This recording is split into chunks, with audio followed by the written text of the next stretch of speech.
I'll just take you back to जो वही parenting की हम बात कर रहे हैं, उसमें कितना हद तक जब हमारी पर्सनालिटी डेवलप हो रही होती है तो ज़ाहिर है पर्सनालिटी डेवलप करने में there are multiple factors that are involved.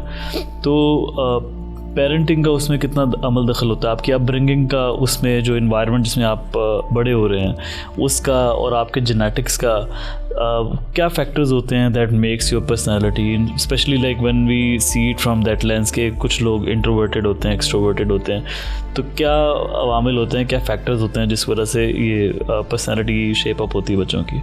अब एक चीज़ तो होती है कि जब आप पैदा हुए आप सर्टन सेट ऑफ जो है ना वो इंट्रिंसिक आपकी एक पर्सनालिटी के साथ आप पैदा हुए हो, जो रॉ हो आप, ठीक, उसमें बहुत सारे होते हैं. अब ये समझने की बड़ी ज़रूरत है कि एक्सट्रोवर्ट पैदा होना और एक्सट्रोवर्ट हो जाना ये दो डिफरेंट चीज़ें हैं, ठीक है. इंट्रोवर्ट पैदा होना और इंट्रोवर्ट हो जाना.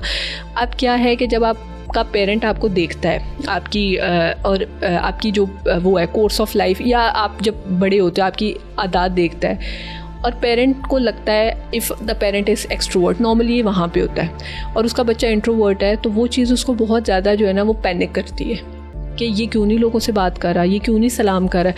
तो वो एक ना ग्राइंड शुरू हो जाती है पेरेंट और चाइल्ड के दरमियान कि मैंने इसको बदलना है. बदलना क्या है कि जी इसको मैंने सबको सलाम करो, नहीं करो ही करो. ये बहुत वो है, बच्चा शाय है, बच्चा नहीं कर पा रहा, या बच्चा अपना टाइम लेना चाहता है किसी के साथ फ्री होने में. तो हम क्या करते हैं, हमने वो जो बाउंड्री है ना उसकी होनी चाहिए, हमने वो ब्रीच कर दी, ठीक. हम कॉन्स्टेंट इस कोशिश में लगे हुए हैं कि हम इसको अब वो बच्चा कन्फ्यूज़ हो गया. इनहेरेंटली वो इंट्रोवर्ट है, वो अपने आप में खुश रहता है, वो अकेला खेलने में खुश रहता है, लेकिन आपने उसको आप उसको कह रहे हैं नहीं तुमने 5 लोगों के साथ ही खेलना है. वो वहाँ कंफर्टेबल नहीं है, लेकिन उसे लगता है कि जैसे मैं पैदा हुआ हूँ या जो मेरी क्वालिटीज़ है ना ये डिफेक्टेड है, ठीक, ये इनमें कोई मसला है. तभी my parent wants to change me because parents know the best, ठीक है. पेरेंट्स को तो सब पता है. तो ये जो क्वालिटीज़ है वो टॉक्सिक शेम फिर आ गई. फिर उसको क्या होता है, वो जो क्वालिटीज़ है ना वो उसको एज अ शेम देखने लग जाता है, जो उसकी अपनी इनहेरेंट क्वालिटीज़ होती है. ब्रैड शॉ ने कहा था कि टॉक्सिक शेम जो है ना it is hole in the soul, ठीक है. कि आप किसी की सोल को अगर खोखला करना है ना तो वो ये होता है.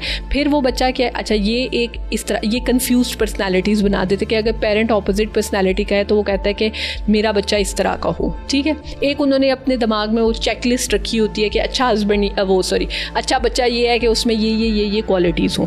If they are not there तो आप उसको सारा टाइम शेम करते हो. अब ये जो बच्चे हैं जो इंट्रोवर्ट एक्सट्रोवर्ट होते हैं, इनमें बहुत ज़्यादा, एक तो जो अगर पैदाइशी हैं तो वो एक अलहदा फैक्टर है. बहुत सारे आपने इंट्रोवर्ट्स जो हैं they take that curtain of being extrovert, ठीक है, because they had been shamed all their life that being introvert is a bad thing, ठीक है. उसके ऑपोजिट क्या है, जो एक्सट्रोवर्ट बच्चे होते हैं, एक्सट्रोवर्ट बच्चे क्या होते हैं, वो हर बंदे से बात करेंगे, and that is a kind that possess a danger कि यार ये सबसे बात कर रहे हैं तो कोई भी इसको अगवा कर लेगा. पेरेंट्स हैव डिफरेंट इनसिक्योरिटीज़ ना, तो वो क्या करते हैं कि वो कहते हैं नहीं you don't need to be मतलब फ्रैंक टू एवरीबडी, नहीं अपना डिस्टेंस मेंटेन रखो, कोई ये नहीं करना वो नहीं करना, ठीक है.